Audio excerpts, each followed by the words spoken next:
अगर आप राम भक्त हैं तो नहीं है।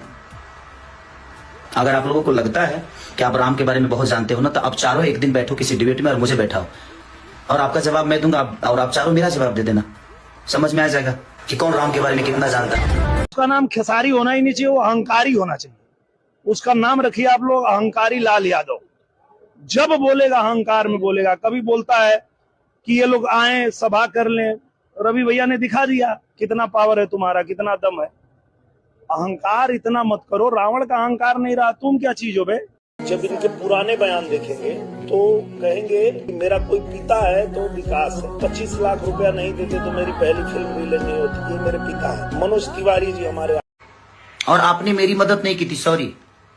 जो 25 लाख रुपए वाली बात थी वो आपने मेरी मदद नहीं की थी भैया। आप आलोक भैया का मदद किए थे। 5 सिनेमा बाद आपसे मैं मिला था राजपीपला में, जब मैं नागिन कर रहा था। उस समय आपको पहली बार मैं